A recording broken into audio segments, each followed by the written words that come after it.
This is Wednesday, November the 19th, 1997. The survivor is Lenke Kohn, Lenke-Kohn. Her maiden name was Pollák, Pollack. The interviewer is Marcy Rosenberg, Marcirosenberg. The city is St. Louis, the country USA, the language is English. My name is Marcy Rosenberg, Marcirosenberg.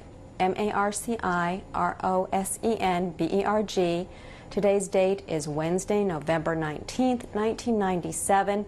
I'm conducting an interview with Lenke Kohn, Lenkekohn.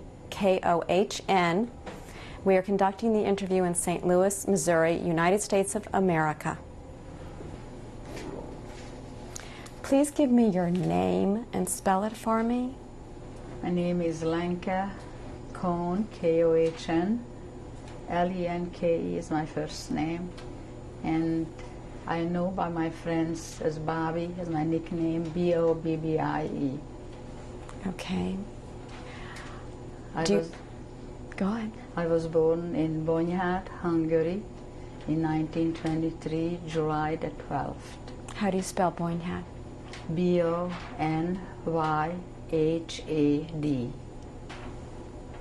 What part of Hungary was this in? Evacuation.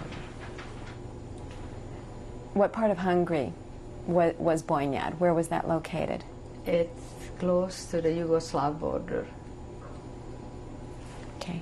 What is your age today? 74. Okay.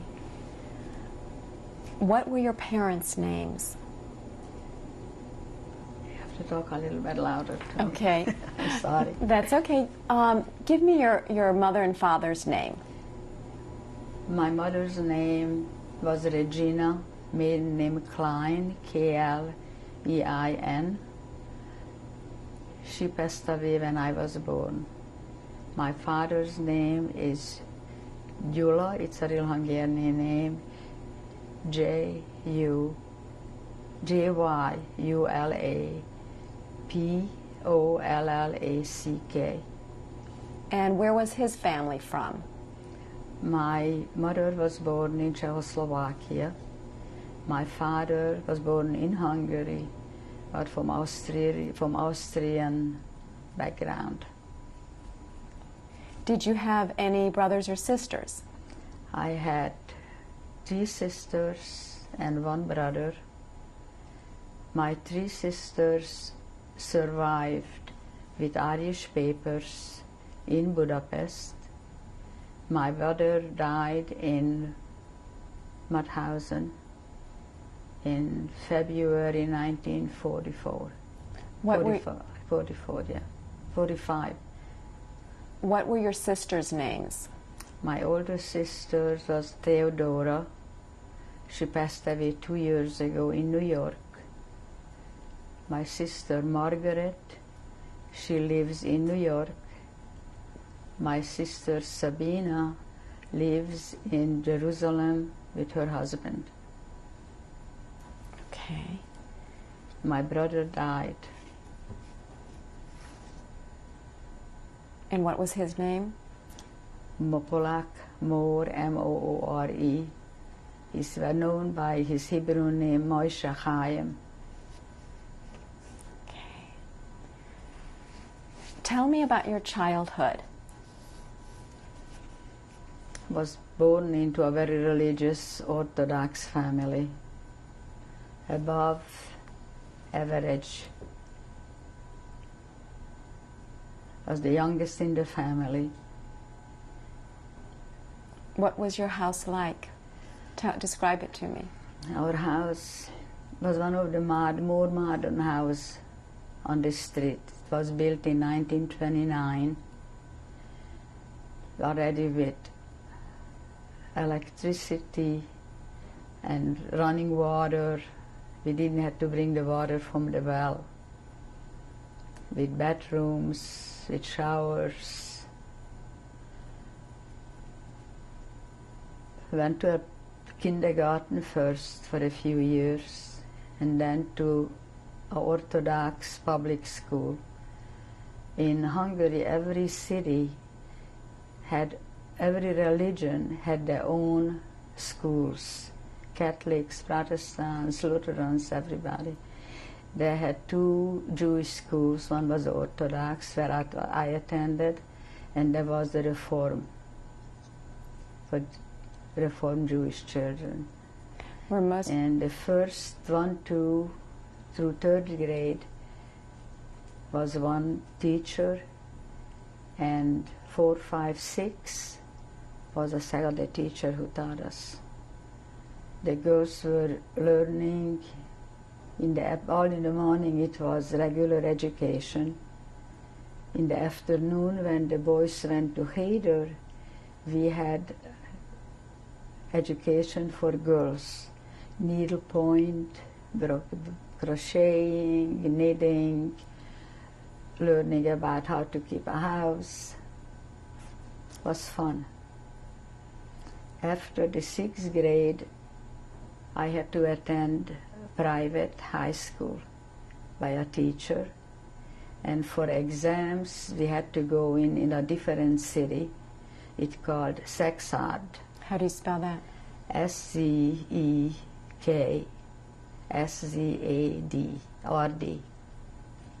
Szexárd.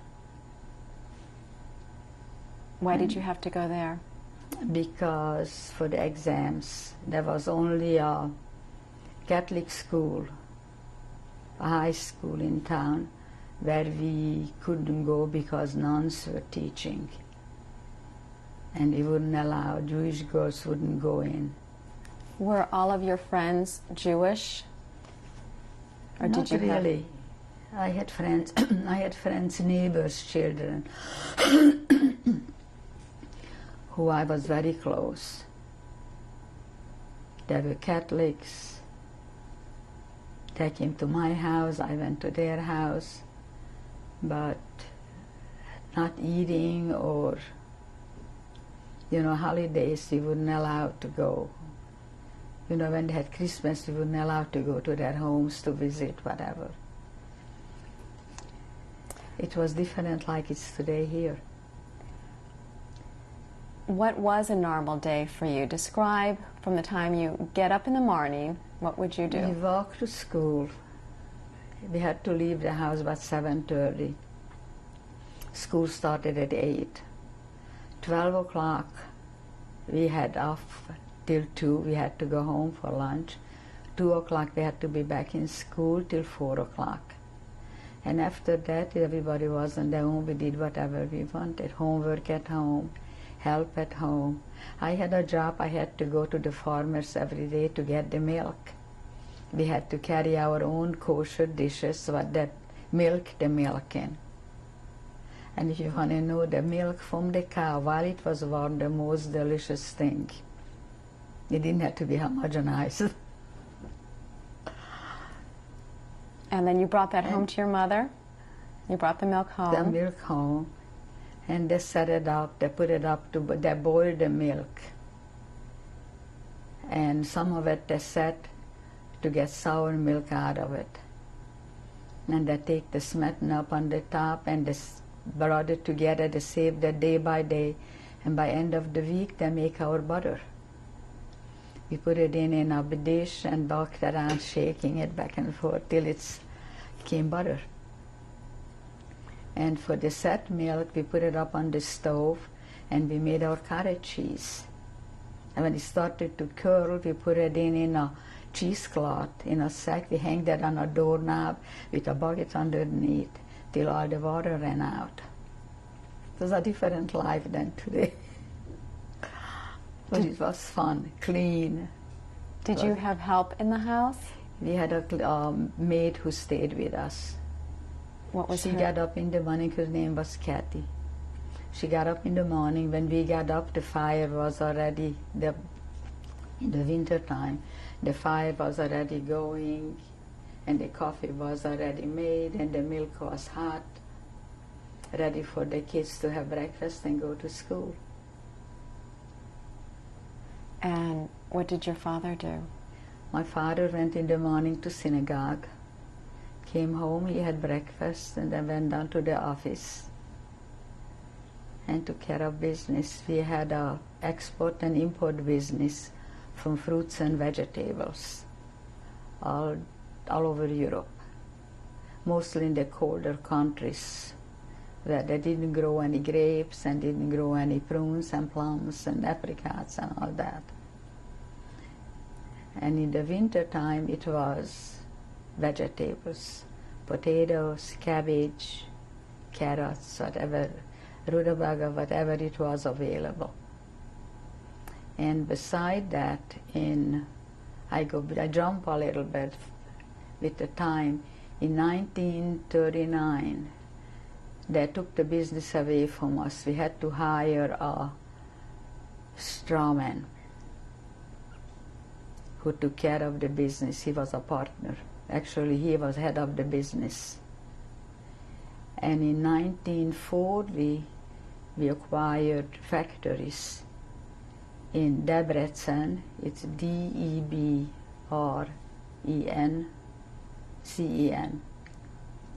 and we made dried vegetables and plum preserves. And then we asked my father a few times, why don't you bring some home to taste? He said, that's not to eat, that's to sell. He was a very smart man. Yeah. Yes. Did he bring home newspapers at home? Did you discuss politics at home? Not really. There was newspaper, but the Jewish girls, Orthodox girls, that didn't have to be educated in. They were raised to keep a house. When they get married, should be a good wife. And so your mother was a housewife. She stayed at home. Was this typical of your community? Was this typical? Most of your friends lived this way? And they go back now. When I was a year old, my father remarried. And she was the most wonderful person. I don't think so that I ever been as a good mother to my children than she was to us. And what was her name? Her name was Frances. And her father was a scribe who wrote Torahs and also was very, very religious. And from my mother's side, my uncles, there was in Berlin Wolf Klein. He was the chief rabbi in 1936. And then another brother of my mother was a rabbi in Czechoslovakia, where originally my grandparents came from. It was Sallo, S-A-L-L-O. In Hungarian, I don't know how we'd call it, in Czechoslovakian name, whatever. And from my mother's side, there were 5 brothers. 3 of them were rabbis, 2 of them were big businessmen in Budapest. And I don't know how many aunts but sisters my mother had. What about grandparents? Did you have grandparents? I remember my real mother's mother. She was in Budapest in a sanatorium, and when we went in the summertime, when I visit my stepmother's mother, we stopped there and we visit them. And we came in, it was a very cold lady, like the whole family from my real mother's side. He said, now I saw you, you can go. So you visited your stepmother's mother. It was different. Tell me about it. She lived on the Danube, and it was real vacation, 6 weeks in the summertime, in the winter. Her door was always open, loving, like I am a grandmother now to my children, to my grandchildren. How did you spend your summers? I spent at her house. We get up in the morning, I helped her to clean the house, went with her to the market, helped her buy some things, prepare. and went down with take friends onto the Danube, and you couldn't see me all day long. And when I got midsummer, but over there were 2 or 3 weeks, he wouldn't let me help to make the dough for the challah or for the cake for Shabbos. My hands were so brown. He said, it's ugly, don't touch anything. Tell me about your Shabbats. It was dressed up special. Friday afternoon, you showered, you put on your Sunday's best. It was Friday night that my father went to shul, brought home strangers who traveled through the city for dinner, and we were to stay sometimes in our house. Saturday morning, my father went to shul, came home, made kiddush, had breakfast, went back for second services, and then the maid went to the bakery and brought the cholent home. That's a traditional Shabbos meal. And in the afternoon we lay down, we rested, went out with my friends on a walk, and then meet the boys on the street. We just looked at them, we weren't allowed to talk to them. Did you have special places that you sat at your dinner table? What? Did you have any special place, like did your father sit in a special place? Yes. My father sit by the head of the table, and we wouldn't dare sit on his chair. And I try to taught my children the same way. They don't sit in my husband's seat.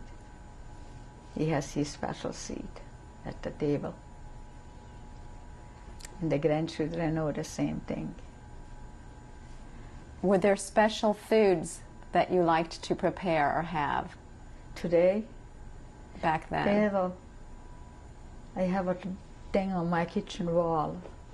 It says that the best food served here every day. I don't have my family, I'm very fortunate. Anything I put down for my husband, he doesn't care. I like to make Hungarian pastries. It calls Pollák tészta. That was like, the Polgár means like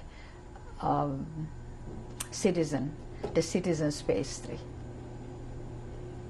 And it's a delicious cookie dough, and it's rolled out very thin and filled, spread with jelly, apricot jelly, and then nuts and sugar, and topped with some cherries, or the pie cherries what we have, and we make a meringue and cover that with meringue, and we bake it up and slice it in small squares. It's very, very good. What were some of the things that you did with your friends in the evening? Where would you go? In the evening, while I was younger, we couldn't go any place. On the weekends, Sunday, we used to go to the movies. Or when they came over to our house, we had a ping pong table. So we played ping pong. Then we used the exercise things. We had a bar, we had rings in the hallway, but they didn't have. And by 8, 9 o'clock, everybody had to be home. The next day was school.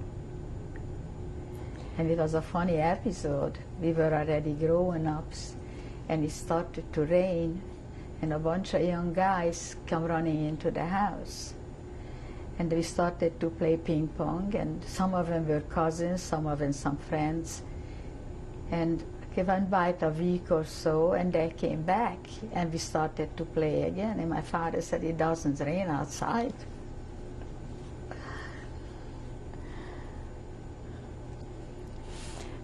So, were you more well off than the other people who lived around you, or was it similar?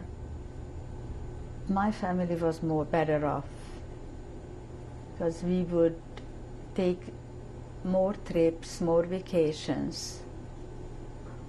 I was away 4 weeks once in Switzerland just to learn how to sit, how to eat. But that didn't do. And there were my friends, my best friend's father was a school teacher. my other girlfriend's father was a melamed, it's a teacher in the Hebrew school for the boys.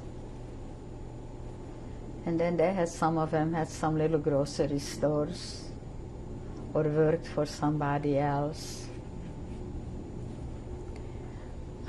Did you ever see or hear about anti-Semitism in your community? Not till 1936, when Hitler took over. But till 1939, it didn't affect us at all. Our business went normal.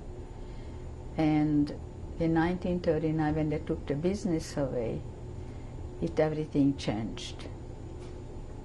Tell me about how it changed. They didn't bought by us. We had, like I mentioned it earlier, that we had to hire a straw man who handled it. And in Switzerland, we had an agent who handled the money from Europe. But probably still there a lot of it. But he couldn't collect. And then when in 1942, we came home one evening from a movie with a cousin of mine. And naturally the windows were all black, all closed up. And doors, everything closed. And my father was listening to BBC from London. And they were reporting that Polish Jews get burned in concentration camps and the ashes get sifted for the gold in their mouth. And my father, how can you go to see a movie when all that's going on? But you know, so long it didn't touch you, it was hard to believe. And how old were you at that point? You were how old? How old in 1942? I was born in 1923. Okay, so you were 19. So I was growing up already, you know, and it was hard to believe. And then when the Anschluss came, then a lot of, from Austria, the people started to run into Hungary. And then from Romania, people came. We were sitting like ducks waiting to be shot. You wouldn't believe it. The war was going on. There were already the English and the Americans were down by the booth in Italy. And that is just a jump. But they never got through. Did you talk about leaving? To leaving, no. Because just, you know, we were believing that it's so close, they are so close. You know, Yugoslavia is big as Israel. Italy, from the booths through, when you go from Hungary, you fly to Italy, it takes about 45 minutes.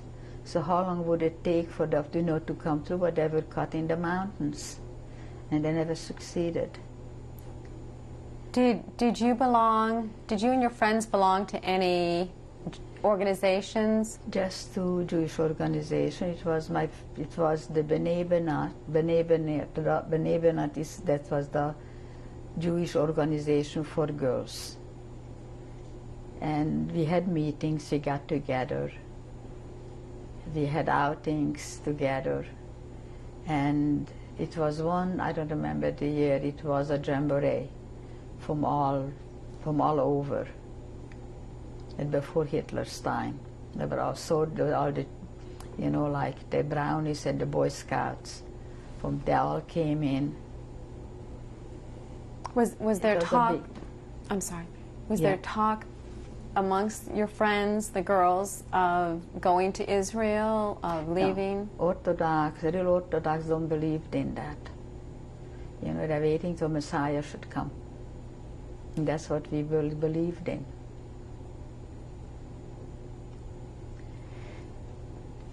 Did your town have Jewish courts or Jewish police stations or? No. No. Okay. So everything that you heard about Hitler was through the radio? Through the BBC. By closed doors, dark rooms. And then it came to the time when they took the radios away. We had to give them down. And that took over when Hitler came in. They took the radios away from us. And it was Purim 1944. I was visiting in Budapest with my sisters, and I just decided it's Purim was in Hungary a holiday. The families got together, and the president from the Jewish community had an open house with sweets and drinks. And I just decided to take the and we gave presents, Purim, for the family members, and we carried sweets to the relatives. So I decided to go home and take the present home for my parents. And when I left Budapest, the railroad station was open, nobody knew anything was happening. And by noontime, Hungary was taken over by the Germans. So I didn't get home till late night. The holiday was over. But I got home, and I never left my parents. Where was your brother at this time? My brother at that time was in a forced labor camp. And my father tried to get him out. And he succeeded, he bought him out. And it was right after that. Who did he pay to buy him out? Do you know? He paid for some doctors and for a military man. For money you could do everything. And they put him in a hospital, and that he has kidney problems and that he urinates with blood. It was done through medication. And they released him, and he came home. And he was with us till we were evacuated, till we got into Auschwitz. So you came home from Budapest. Your sisters, there were two sisters? Three. All three were in Budapest. My older sister was married. He had already a little boy. My second sister was engaged. And the youngest one, she was going to school for designing and master's degree to make the patterns for she made her own designs, her own patterns, and she had her master's degree. Okay, we'll stop here. She was the only one who was educated. Okay, we'll stop and pick up. We were talking about the day you came back from Budapest on Purim. After that, when I got home, it was already, we couldn't walk on the sidewalk. And 5 o'clock, we couldn't be out on the streets anymore, or the doors had to be locked. The business, it was already, my father couldn't attend it at all, anything. Everything was through the Strawman. Everything was attended through him. And my cousins, my uncle's sons, they were all called in for forced labor camp. And we girls, we were just sitting at home doing nothing. We couldn't do help anything but no business or anything. And in April, we had to leave our house. We didn't know exactly when to get into the ghetto. And one morning, my father was saying morning prayers. He had his tefillin on and his tallis, and then they came to get out. So and by the doorstep, our house was built half-story high, and by the steps there was a priest with the holy smoke, and our next door neighbor who planned to move into our house. and my father leaned over the mezuzah, and I saw him the first time and the last time in my life crying. And we went into a ghetto. It's one part of the city around the synagogue was sealed off, and we stayed with other two families. And a few days while we were in there, they were asking people to come out volunteer to do work. Some of my friends and I, we went out to clean the officers' homes, the nicest Jewish homes that were occupied by them. And after that, we did some damage in some of the homes, so it didn't took us out anymore. So we volunteered, 7 of us. We went out on a farm to do farm work. First of all, to save the food what my parents got, they didn't have to share with us. And we had a chance to bring in some food, to send in some food to the ghetto. And we were there till the day we had to come back, leave the ghetto, and we were all gathered up on the sport field overnight. Let's talk a little bit more about the ghetto. Who rounded you up? Was it with the priest and the neighbor was there? But who were the guards there? What? In when they first came to your home, were there guards? Was it the Hungarians? SS came to the house. It was the SS to leave the house. Okay. And my father was asked he could be hide out by. They had hot houses is right across the street. The neighbors where we lived right across from us. And they were willing to hide my mother, my father, my brother, me, my grandmother's mother, and a Jewish girl who stayed with us, who escaped from Romania earlier in the years. And my father said, if you can save my brother-in-law and his family, and my sister and her family, I am coming, otherwise I'm not. And while we were out on the sports field at night, that woman risked her life and came to try to persuade my father to go with her. What was her name? What was her name? I don't remember. But they took care of the hot houses and the flowers for those people. We could have been saved. Pictures and clothing, certain things what we gave for them to save for us, they gave back for my sisters after when they came back. So they kept some of your belongings? Yeah. So you took, when you left your home to move to the ghetto, what did you take with you? That's what we could carry. Suitcases, that's all. All the other belongings like silver and the better linens and things, crystals, china.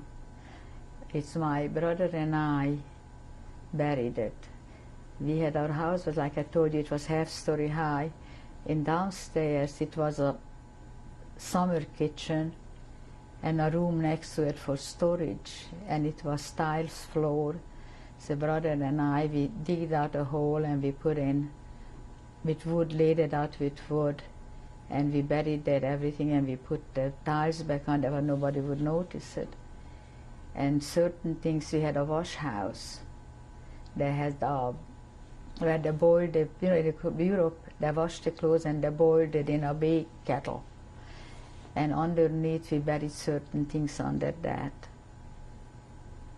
And after, when I was liberated in Germany, through the Red Cross, I let them know, I said, please do me a favor, when I come home, you have to rebuild in the wash house the castle because it's falling apart. And the tiles in the storage room downstairs need repair. So they understood what I meant. And did you hear if they... When I went home in 1946, they were so that everything was at my Mindy's house, my Margaret's house. He married and he lived in his husband's family's home. And I couldn't believe that I can live there. When I came home, Sabina lived in our house, my parents' house. I walked up on one side of the staircase and there's another one on the other side. I said, how can you live in here? With all the furniture almost, I tried to get back certain things. And they asked me, how long you going to stay? It was in 1946 when I went home, the first time. I said, I'm going to be on the first train what takes me back. And please pack your suitcases and come with me.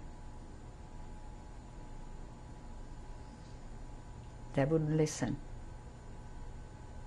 And when the Hungarian Revolution was in 1957, they barely escaped with their skin.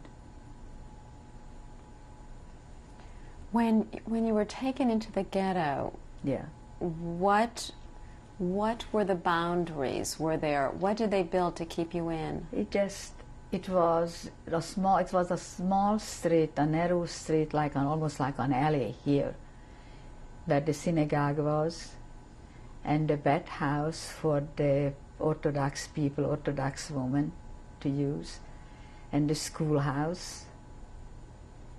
And that was the boundary.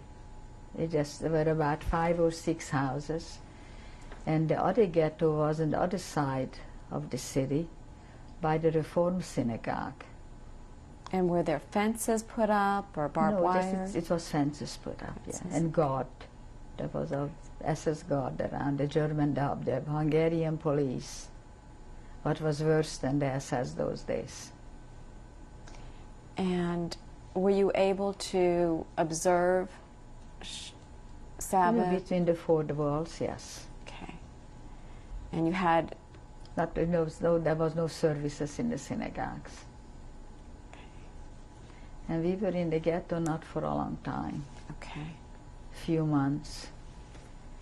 And in August, before the ghetto was evacuated, they brought in Jewish people who were mentally ill, and they were out by farmers out from the city. And they should be recognized. They shaved the women's hair and the men's also. And when we got into Auschwitz, my uncle looked out by the window and he said, oh my God, look how many crazy people. And it didn't took long, maybe a half an hour between all those crazy people with shaved heads. While you were in the ghetto, did you hear what was happening? Did you talk about the future? Did your mother and father talk to you about what was to happen? We didn't know. We didn't know where we're going. Did your father? I go back for Passover. They were still in the house at home. I woke up in the morning and I heard a baby cry. And went outside, it was a letter there. That's my uncle's daughter from the Czechoslovakian border. They were taken away, and that is their child, and we should try to save them. So the baby was in our house maybe 4 weeks without the baby's grandfather.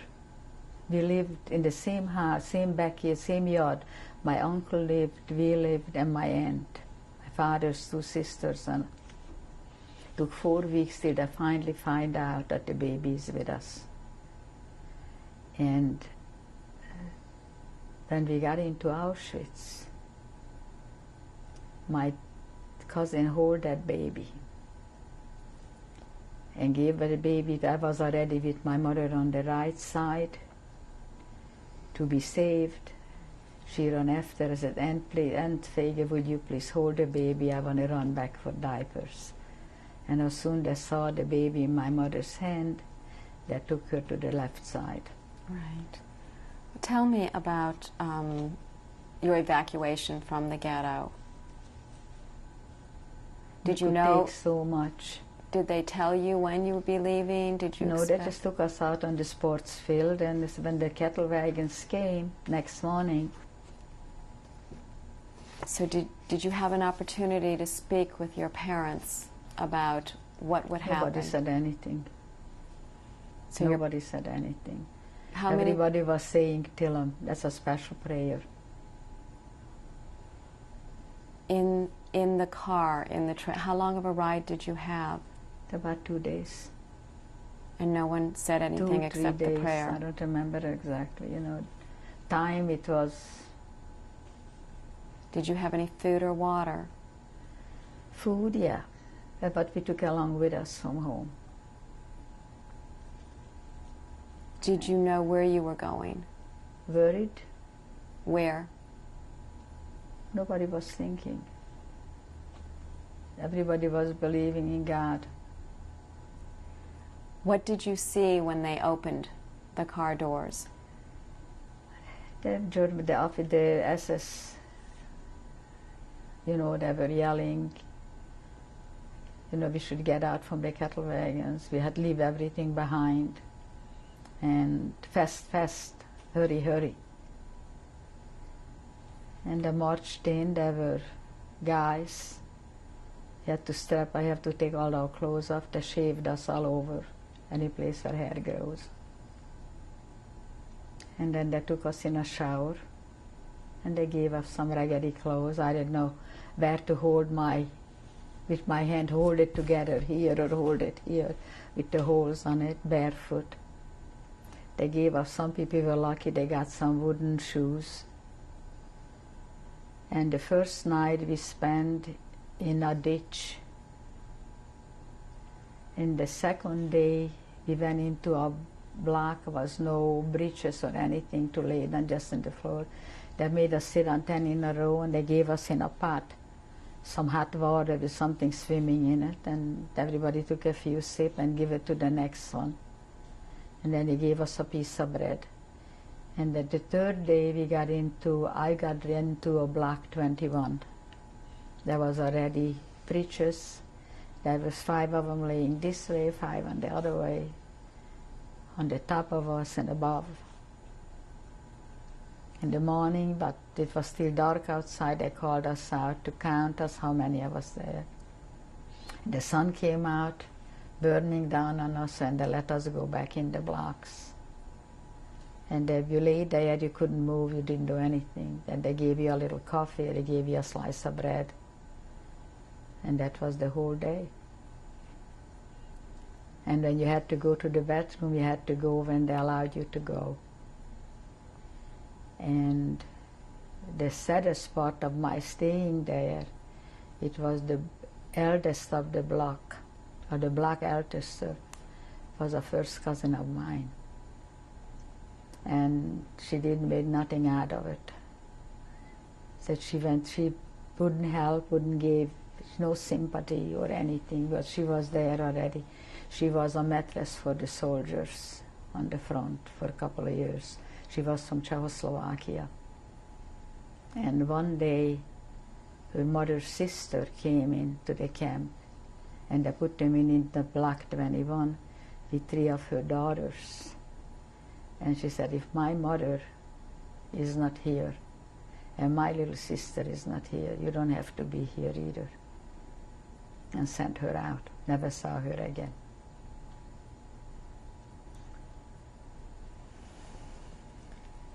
And when it came to leave the camp, they were every day. One morning it was, the barracks were all locked, we couldn't go out. We heard trucks going, children crying. It was right next to Camp C. There was a family camp from Czechoslovakia, women and children.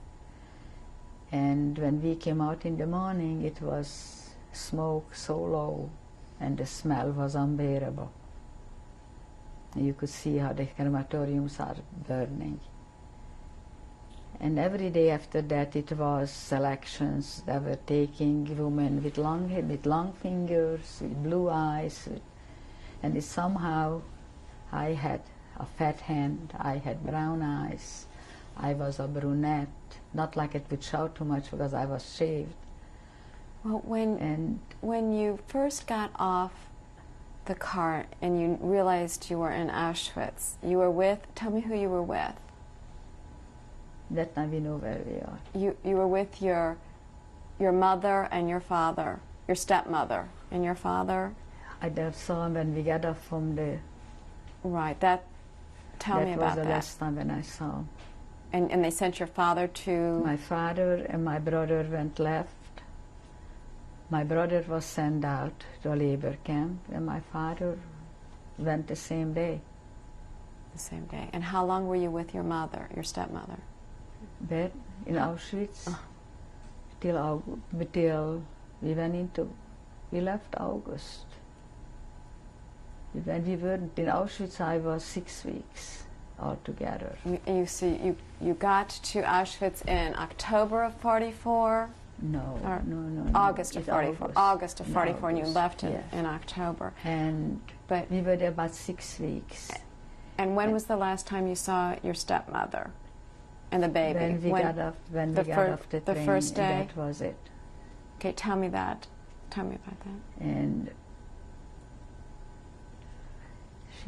that was the end of it. And we were in the camp. Some of even my closest friends, they tried to give away the piece of bread for a toothbrush, for a spoon. And I said, don't you dare do it. You have to eat it. And prominent women from our town, 3 days after when I met them, you couldn't recognize them anymore. They let themselves down completely. And the 5 girls who I was with, they can say that they saved their life through me. And when there were the selections that tried to empty Auschwitz out, it was already going.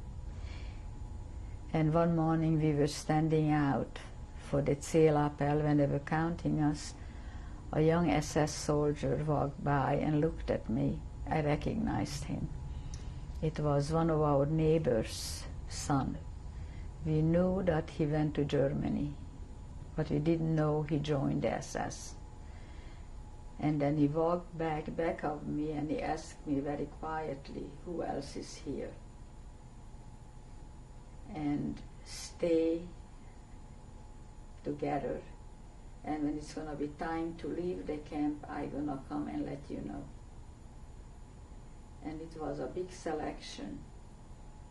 And he came, we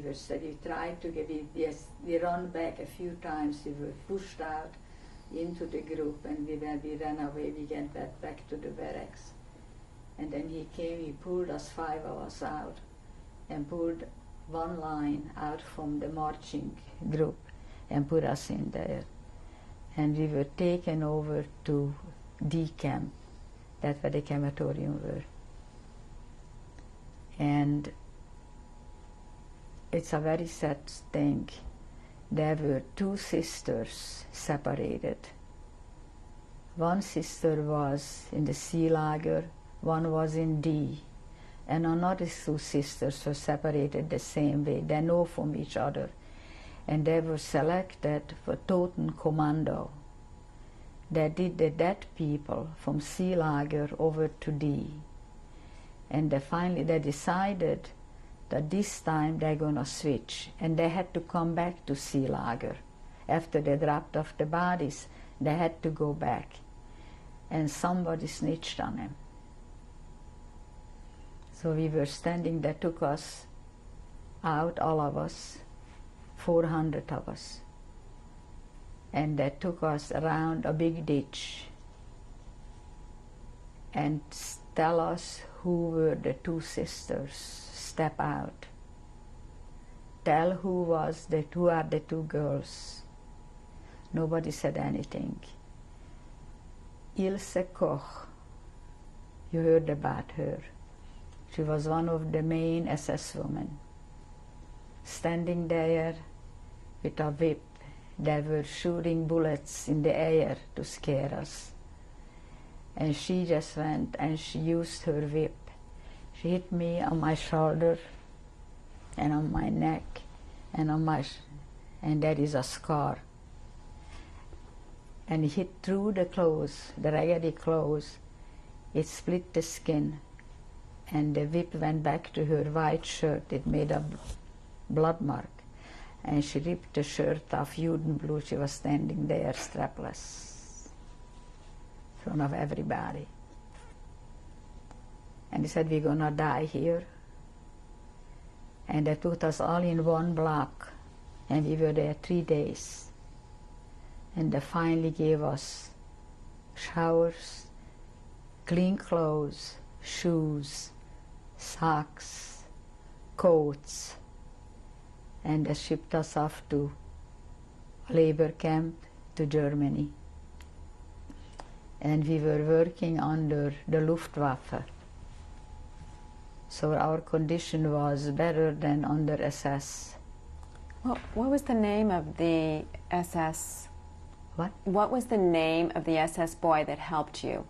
Do you remember his name? One SS woman, one of them name was Maria.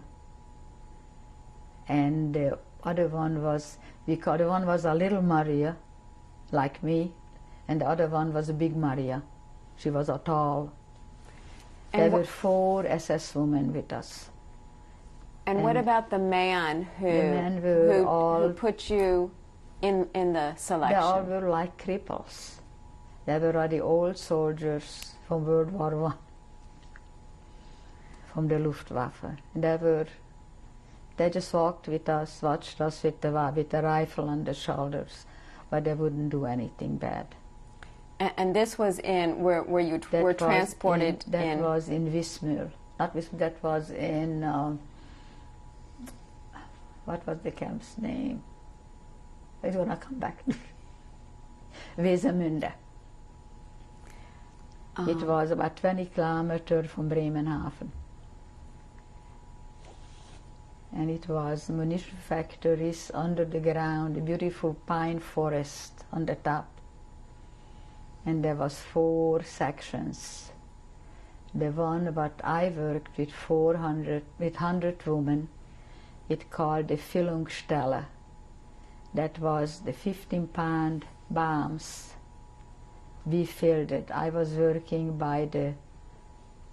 with hot phosphate, dressed from head to toe, gloves, everything in one piece, and with pitchers we filled the bombs. And when that cooled, in another area, they drilled the holes in the bombs to put what ignites the bombs, I don't know how you call it. And on the other section, they put them all together, 15 bombs in one big shell. And then the fuselage went on. And the worst thing was that we know that the bombs we're making, they're killing our own people.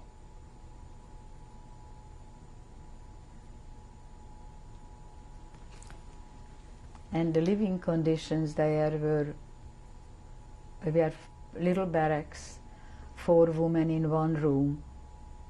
When it was cold, it was winter time, we had coal to heat the room. And it got real bitter cold, we had blankets. And the march to the factory, it wasn't too bad, it was about 15-20 minutes walk where we lived. And once a day they took us out from the factory and they gave us food, some kind of a soup. You didn't supposed to look up to see who serves you or ask for more.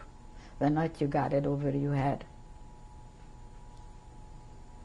And once in a while the SS woman wanted to have a cake, so they pulled out one inmate and beat him up or told another inmate to beat her.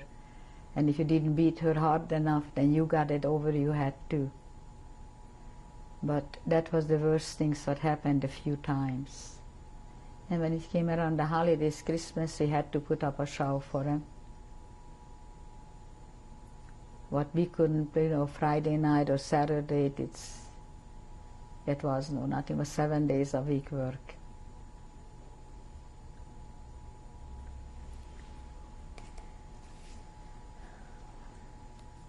So your orders were given by these older... No, they didn't. The factory was run by SS. Who was in the factory. They gave out the foremen and all that, they were SS. And they really watched what's going on, shouldn't be any sabotage or anything. They were with us, they were working from Ukraine, women and men who came in on their own, and they got paid.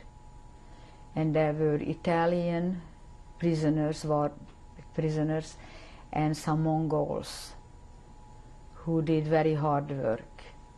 They were digging ditches and clearing paths, for the railroad to come in, or building over that they wouldn't be wrecked. They from above and fly, when the planes should go, they shouldn't see the trains go there.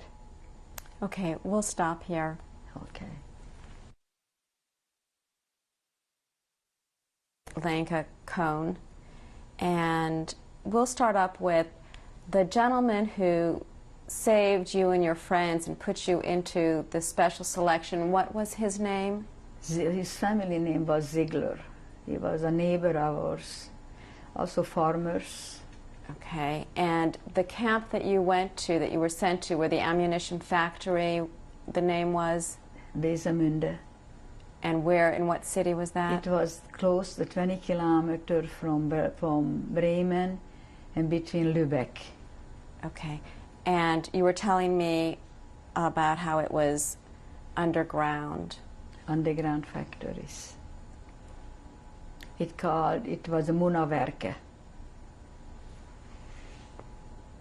Okay. It belonged probably to AG Farben Industries.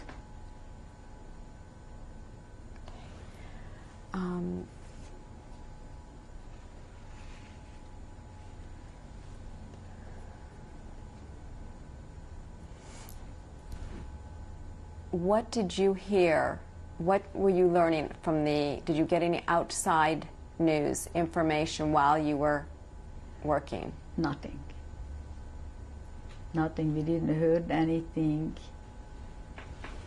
We couldn't talk. We couldn't talk to the prisoners. We couldn't talk to the people who came from Ukraine. Probably they had information, but we couldn't, especially the one who came in from Ukraine. They had information, but we couldn't talk to anybody. It was just between us. You spoke Hungarian, but did you speak any German? I spoke a dialect of German. It is, when you would talk to from Germany with a real German accent, they could hardly understand it. It was worse than for somebody from the South. Like for the colored people. They speak here, I can understand them. And I have one worker in my place from the South. I have to ask him 2-3 times, what do you say? I don't understand what he talks. And that was the same thing. You were working with a group of girls that you knew? Yeah. Have you stayed in contact with any of them? Afterwards, by the liberation, we were somehow separated. We were 5 girls. We were together, and the other ones were liberated. That we were left. Well, we'll start with that. After what happened?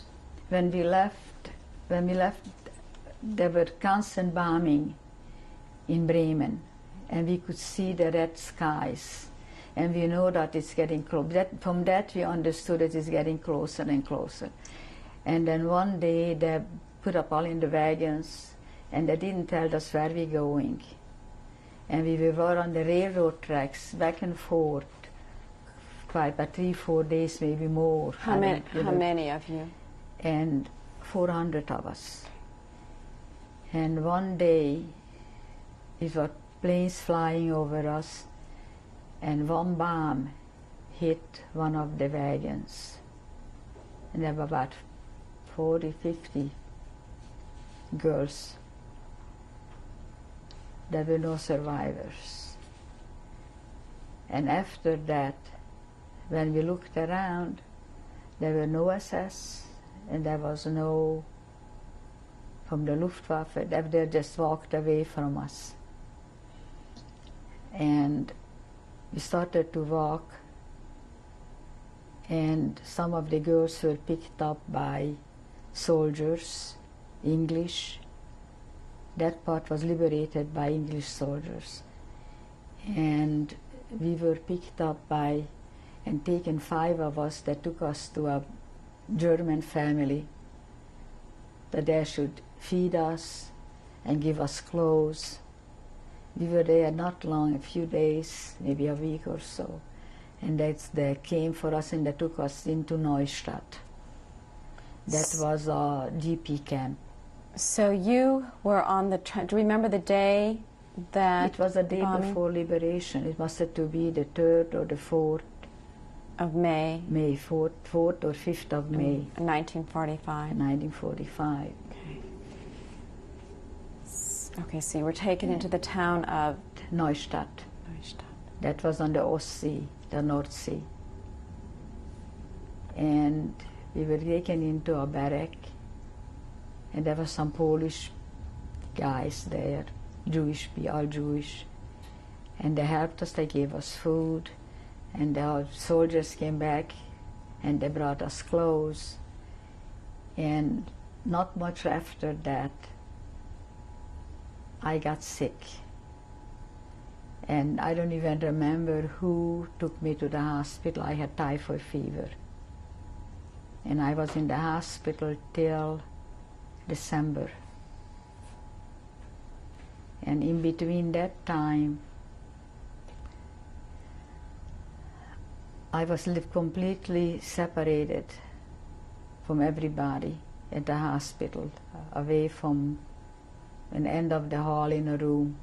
And when they came to my door, the nurses or the doctor, they take the shoes off, because when somebody just knocked, I had a terrible headache. I screamed. And around the holiday time, before Rosh Hashanah, a young man came to the door.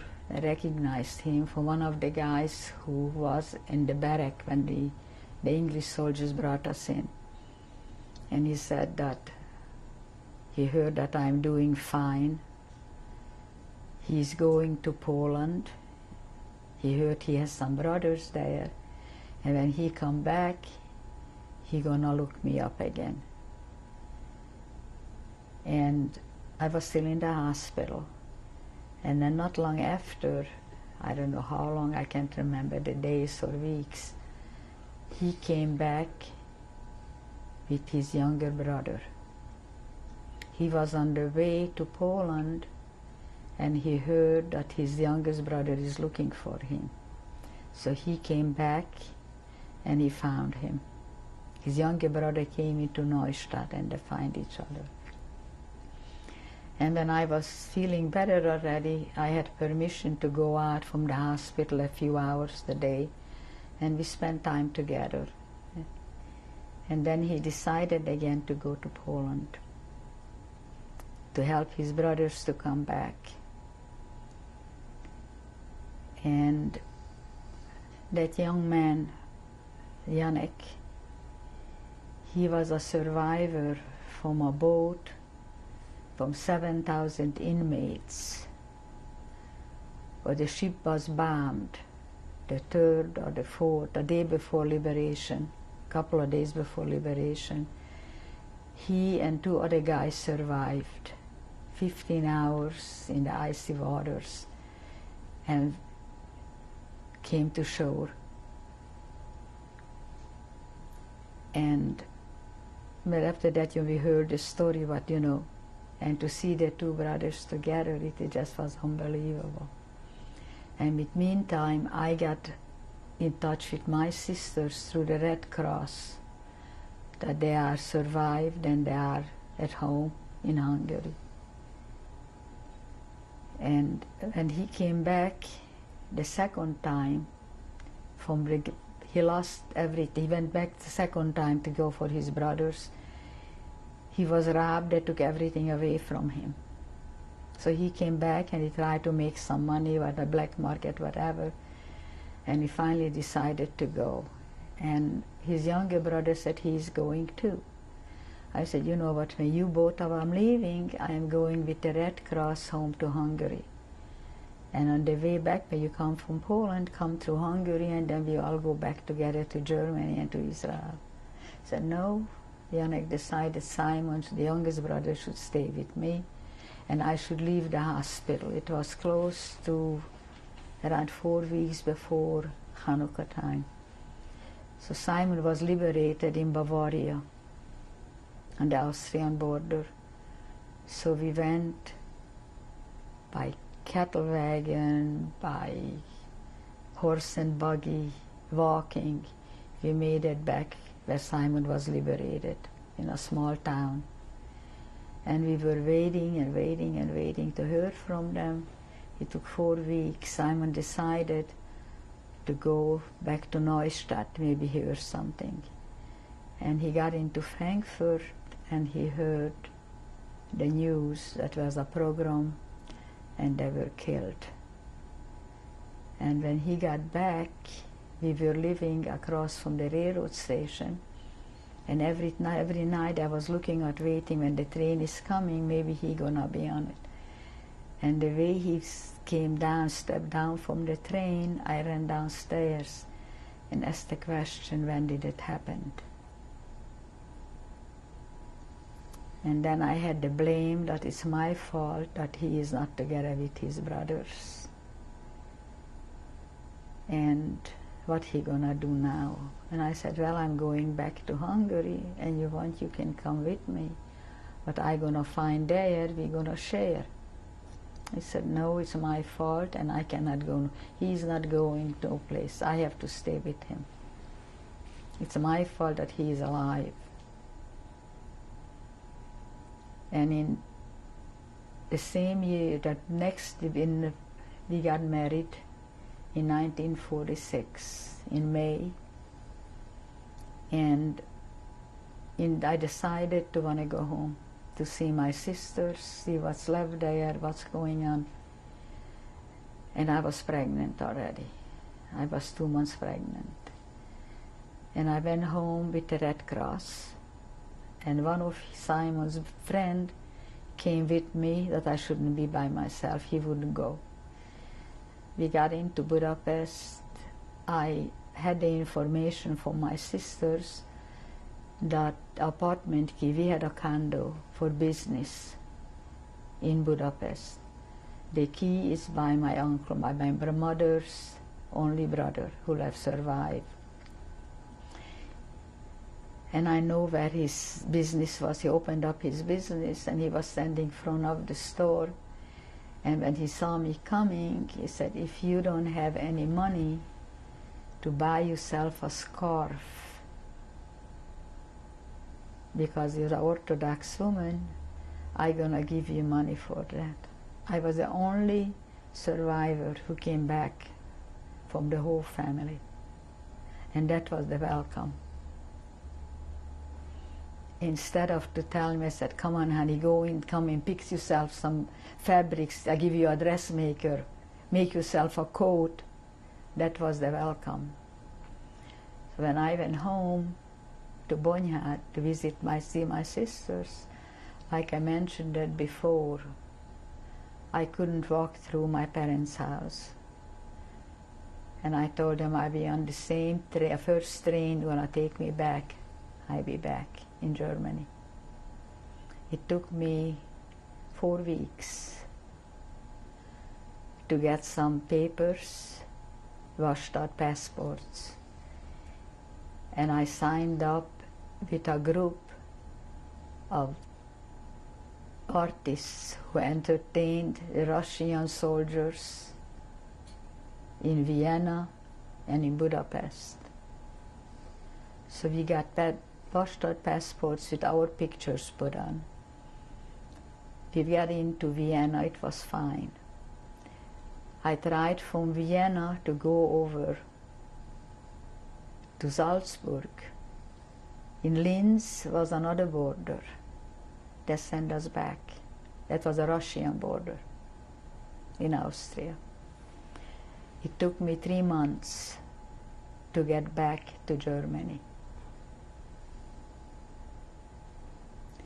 And the welcome I had at home, I wish I wouldn't go home. It was from my sisters. They were just, maybe I changed the 9 months in concentration camp.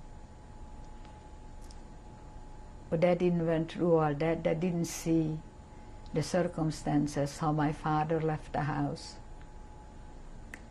They didn't see that we had to come, my father had to come back and my uncle to our home and dig out some of the jewelry, and they beat them up. It's not enough. It's not enough. There was a list put out that the most jewelry is hidden by the Polláks and by my uncle Gladstein. How the ear was there enough from my uncle's head. And they didn't went through the ghetto. They didn't went through Auschwitz. They're my sisters.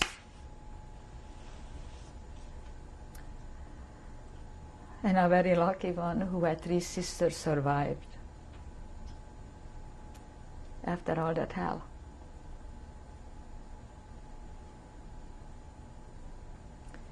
They came down to visit in 1949. I got a telephone call from Vienna. My youngest sister Sabina escaped from Hungary. So Simon had connection with the Austrian border police. He was bringing a cigarette in from Austria for the black market. That's the way we made a living. And he went to Vienna and brought my sister over as his wife to Salzburg. And then a fisherman's boat brought my sister over to us on a Saturday night. We made her papers that she was liberated together with where Simon was liberated. They put in papers that she took food carts all these years. And one day a friend of mine came and said, "Bobbie, come on, let's go up with me to Munich." I said, "You know what, I need some meat anyway. It's the only place where you can buy kosher meat."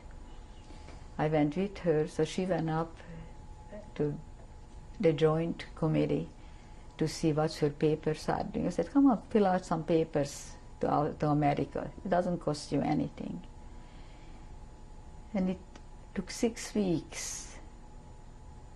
We got our papers to leave. And when my sister came, she brought some papers, an affidavit to go to Australia, but had to renew it, it expired. And she also registered to come to the United States. But when we left, it was already early fall. We find her a place to stay. We paid for the woman for food, for coal and for rent for her. And I had a sewing machine, what I planned to take with me. We planned to go to Israel. So I left a sewing machine for her because she knew how to use it. And she found a job by the Ort. She was teaching to sew. And when we got in, 6 weeks later we left, we got into St. Louis. It doesn't took long. We got a letter from her that she got her papers to Australia and she got her papers to the United States, what she should do. He doesn't want to marry the young man who helped her to escape from Hungary, who she was engaged to. Will I be able to find somebody else? I wrote to her, I said, you have to take your own choice. I cannot help you. I cannot give you any answer on that. So she decided Australia. And she got married there very shortly. And our life... What boat did you come over on in 1949? Do you remember the name of the boat? We came to United States, General Hershey. It's a military boat. And where did you land? Boston. Boston? It was Simhastora. Then we got into St. Louis. They took us straight from the boat to the train station, and we got in here. Did you have a sponsor? Did someone sponsor you? The UNRWA, the Jewish Family and Children's Service, sponsored us. And while my sister was in the 6 weeks she was with me, she dressed me up to head to toe. She made me a beautiful suit, she made me some slacks, some made me a coat. I had a Burberry coat, and when we came down the railroad station, at that time was Mrs. Romalis, was the head of the Jewish Family and Children's Service. She said, my God, who dressed you up like that already? You just got in. I said, that's my clothes from over there. It's my own clothes. She said, I don't believe it that over there they wear clothes like that. I said, yes, they do. And our first trip here was to the Jewish hospital. My daughter fell on the boat and cracked her head open. And they would put us, it was one thing, but I never can pay back for the Jewish Family Service, for the Federation, for the welcome we got. They gave us food, they gave us money, they gave us housing. That time was the best, and I think back on it. The mice was running over my headboard while I was sitting there. But everything was sweet. We were safe and a future.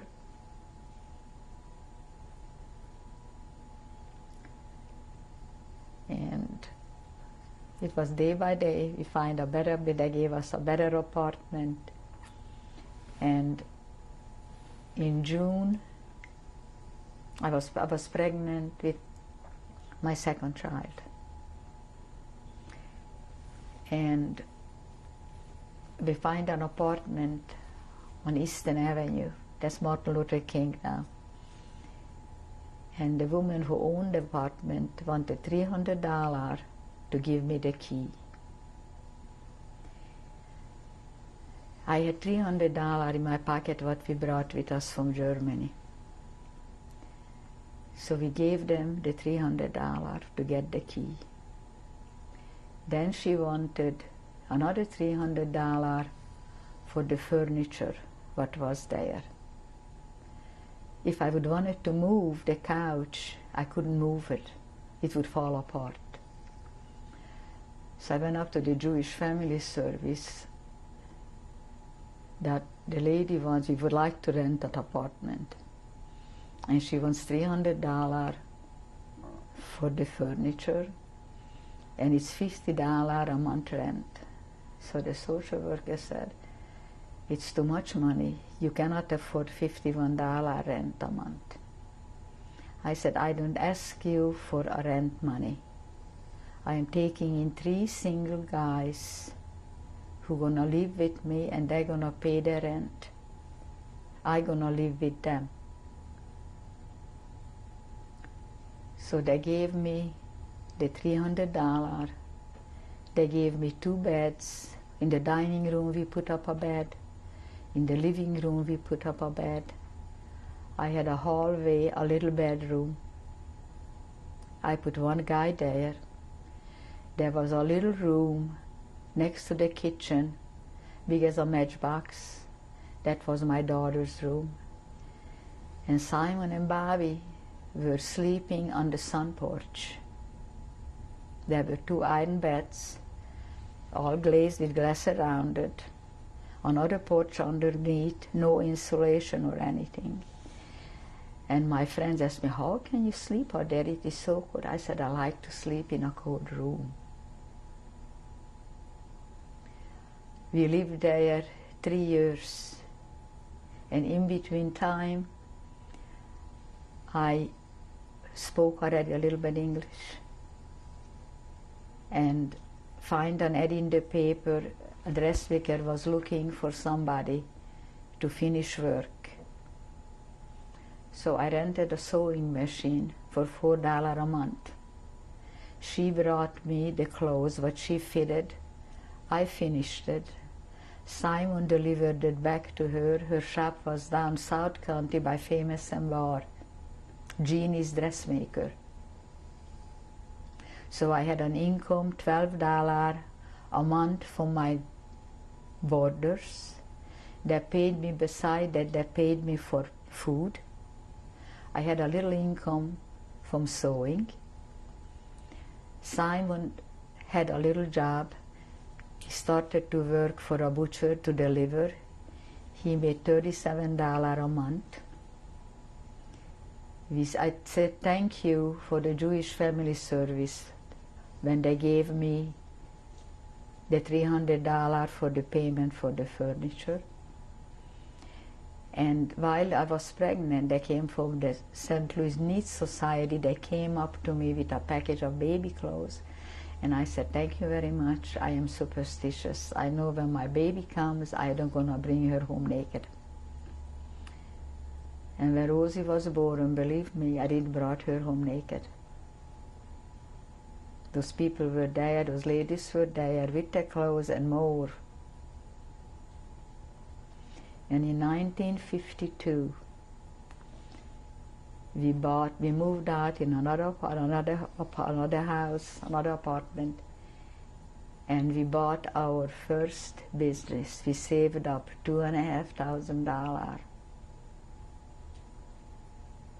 And we bought in partnership the most modern butcher shop in St. Louis, from Sokolik on northern South and Del Mar. And after that, God was with us. Anything what my father gave our charity, everything came back in our way. And we were in partnership 12 years. Then we went on our own. Then we moved out to Krivkor. We were there 21 years. And now with God's help, we are in our own building for my children. I have 3 wonderful children. Edith, she's the oldest. She has 3 children. Kevin, 27, she's a lawyer in Miami. Rachel, she is 24, married, has a little granddaughter, I have a little great-granddaughter. And Jessica. Then Rosemary got married. Her husband is Bertram Cooper. She has 2 beautiful children, Lori and Michael. And my only son,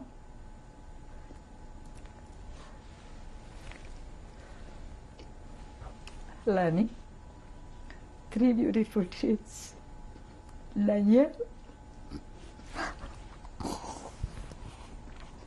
I should be laughing, not crying.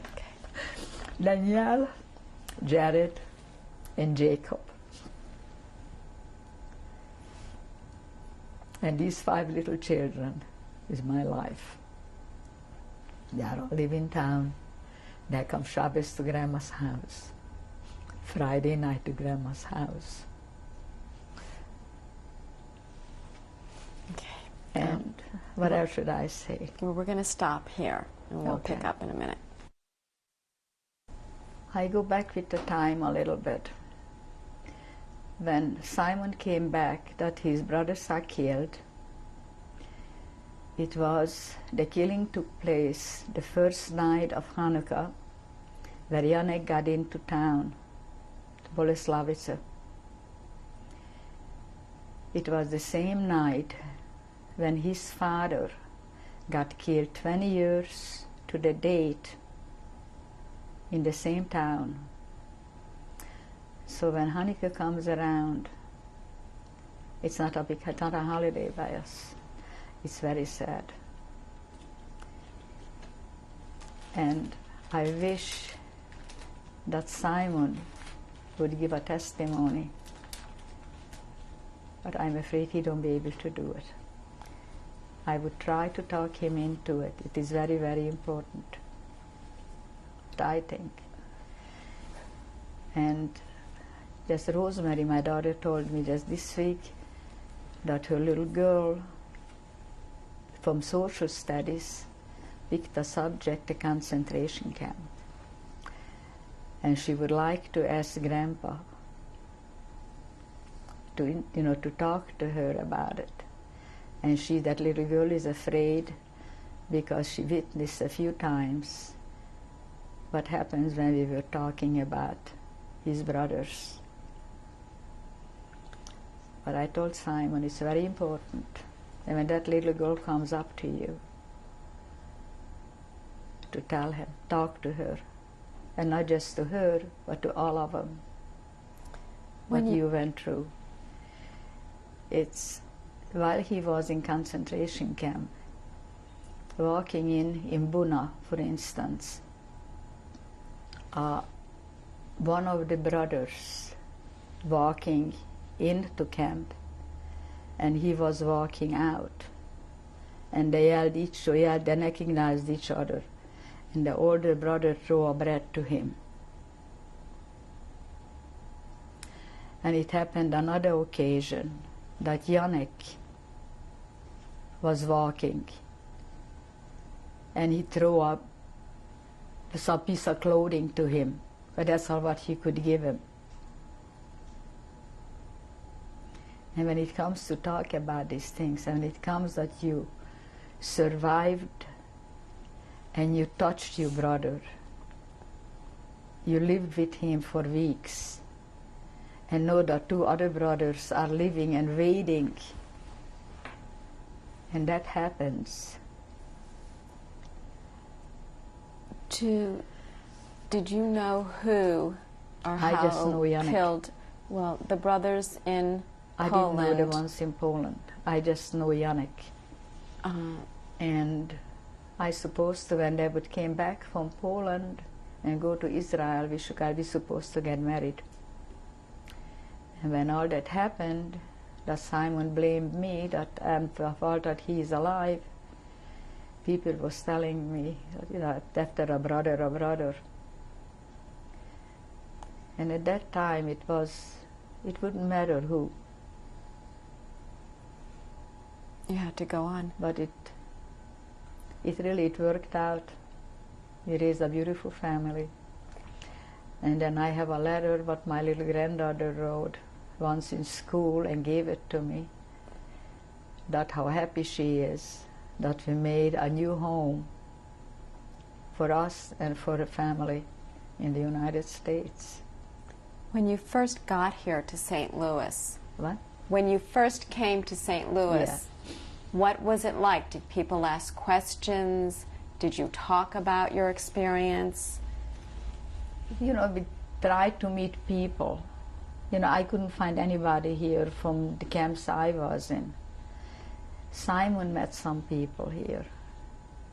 Some who met in Auschwitz, some who met in a different camp.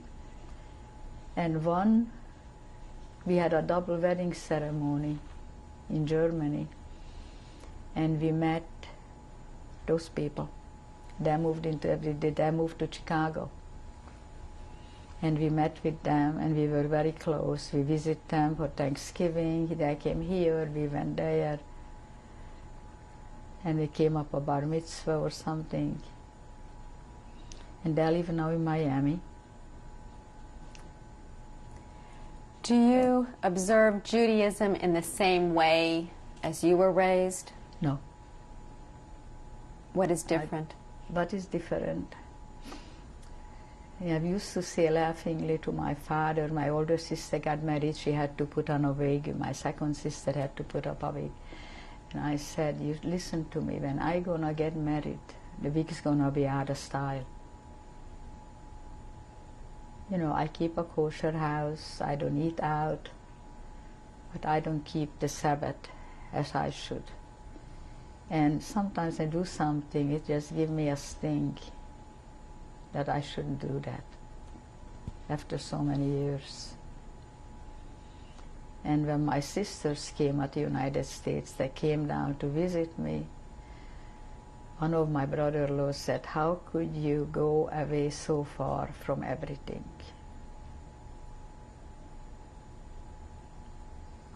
And I just looked at them. I said, there was no reason. It is just, that's how it happened. Maybe if you would go through, if you would see things what I saw, maybe you wouldn't believe in even that much how much I do.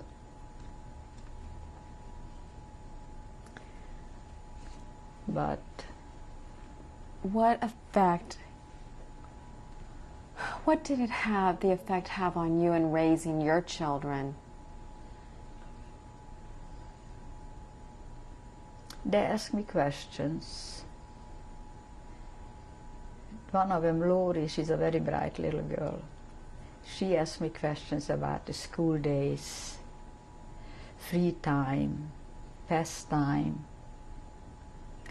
The others, I don't know, they're not so talkative. But that little girl, she wants to know everything. She asked me a year ago to come to her class to talk about my experiences under Hitler in the concentration camp. And it brought it up that there is a little girl in her class whose grandma was in Schindler's List. They live in town. So I came to school and asked the kids, I said, did you heard anything about the Holocaust? You know what it was? So the rest of most of them said yes. Answers and questions. And when it was over, next day I got 35 letters from the kids thanking me, and please would you come any other time?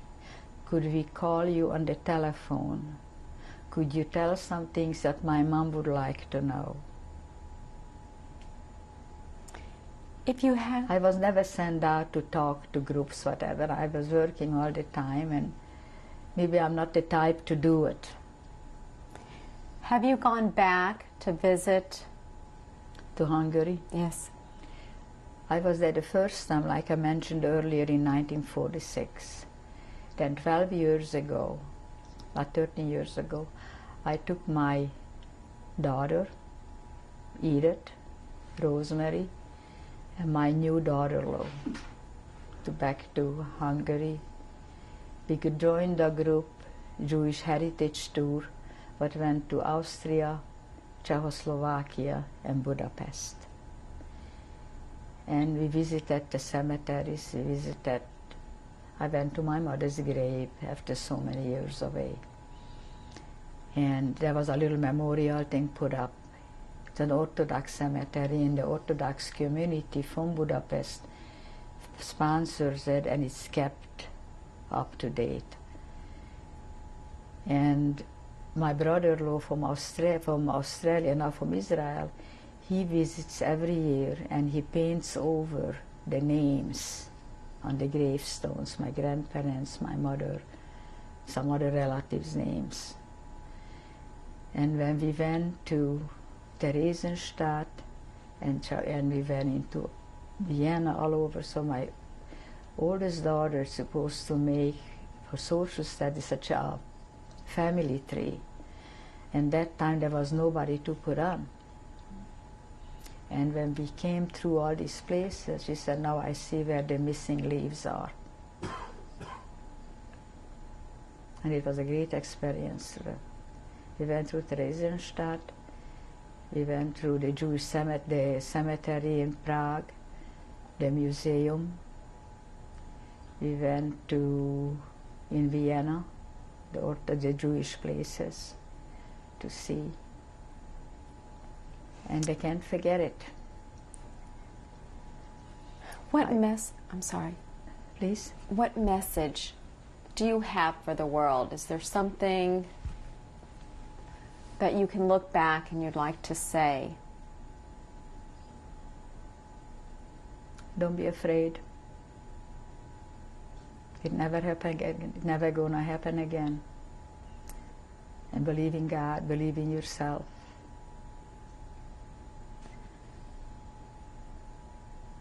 Do you still have nightmares from it? I don't. I dream sometimes, I see my father, but my husband has dreams, fights, screams at nights. When the kids were little, we lived on Minerva and Goodfellow. It was on this corner of bus stop. When the bus stopped and the wheels squeaked, he jumped out of bed screaming, and with his nails was blood running.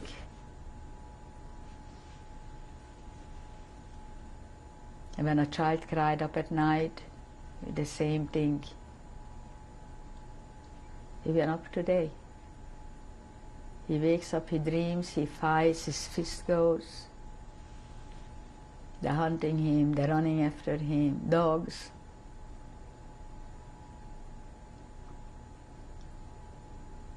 Day and day and day, almost somebody wants him.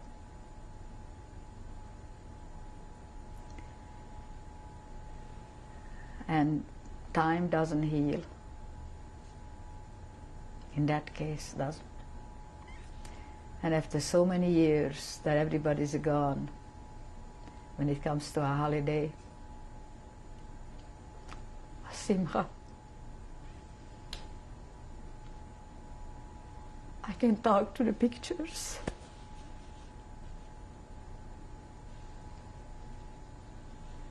That's all. I am lucky I have pictures from my mother and father. Simon have pictures from her two brothers.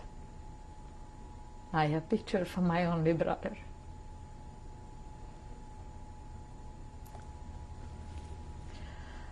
Is there who died without knowing what life means. He didn't have a taste of life.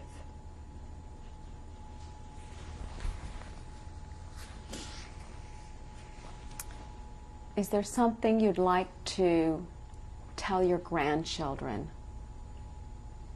that you would like to say to them? Stay a Jew. Don't forget where you come from. Okay. Anything else? That's all. Thank you. Okay, can you tell us about this photograph? I'm lucky I have those pictures. If my sisters had it, or the people who wanted to save us saved those pictures.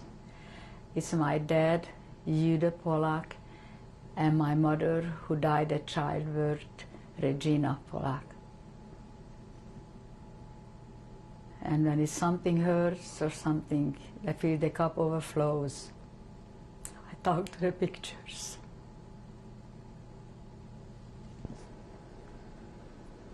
Okay, and who is this a picture of? That's my brother, Pollák Mór, known by his Hebrew name, Moshe Chaim. That is the bar mitzvah picture. What year would this have been taken? He was born in 1917. 1930? Yeah.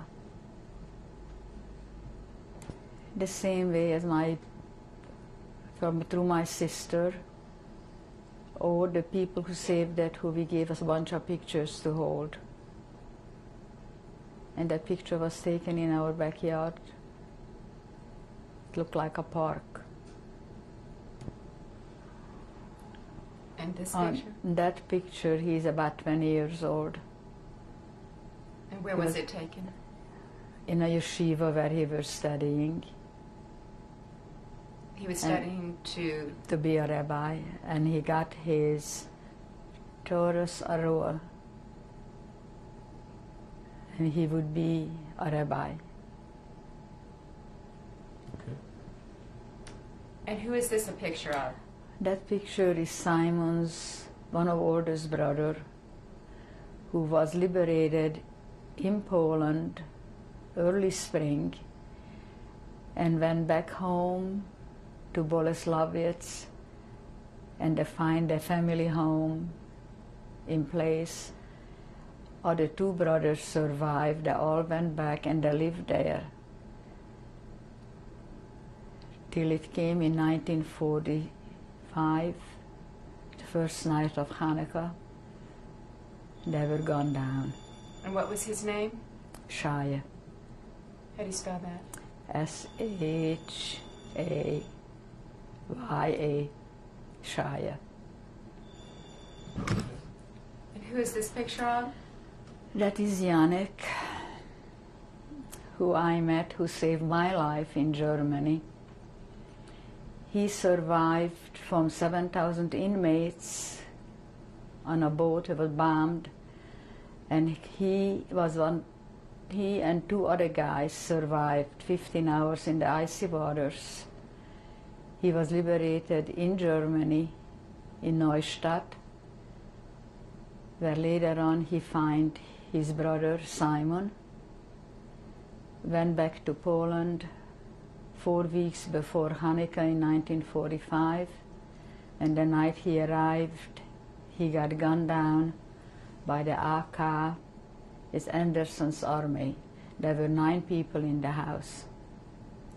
And how did you obtain this picture? It came back to us, somebody who went back a day after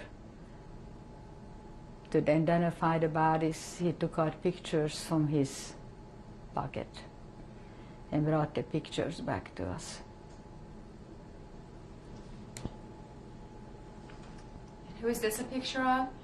This a picture is a young couple, Simon and Bobbie, about a year after we got married in 1947, 1948, something like that. And where was it taken? In Germany. And who is this a picture of? That is Jacob is the little one, Kevin holding her, is Rachel, then is Danielle, Jessica, Jared, Lori, and Michael. And these are your grandchildren? These are my grandchildren. And when was this picture taken? We're gonna be in April, gonna be 2 years, Passover. So it was taken in 1996. 6. Okay.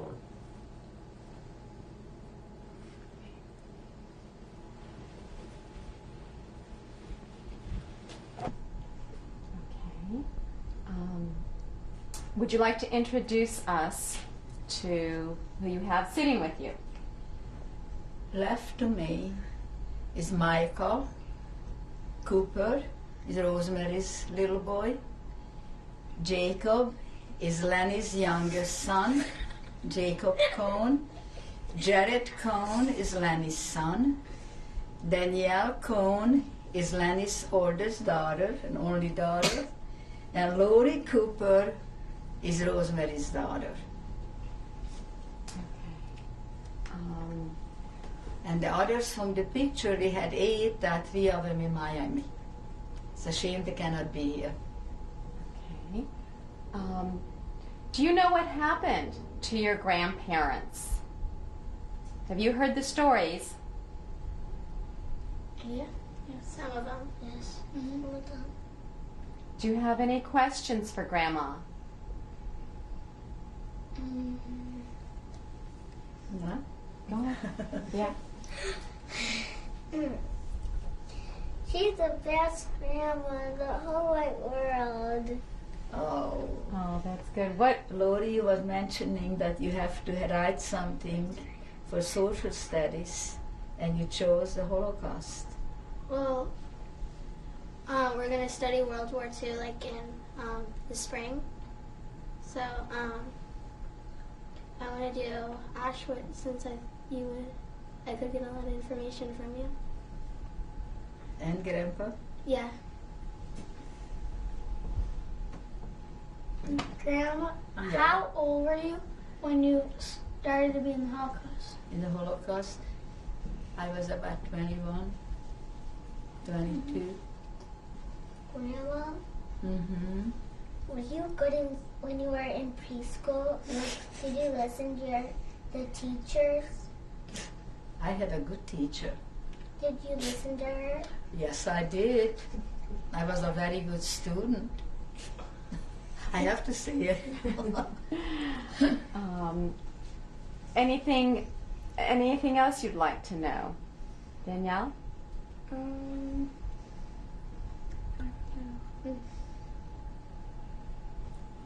See a little circles. Anything you would just like to say about what happened? Well, I thought it was very sad that Hitler did all that to the Jewish people. And I love you, Grandma. Everyone knows about Adam and Eve, that story. I love all of They you. do.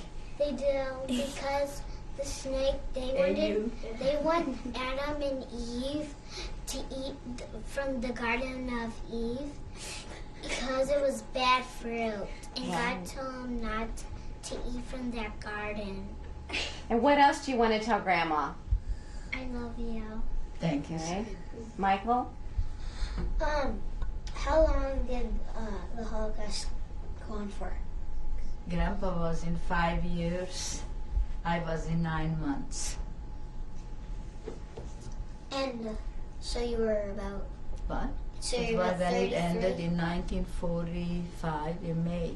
And you were about. May the 5th, 1945. The war was over and everybody was liberated who survived. So were you like 32? Mm. Love you.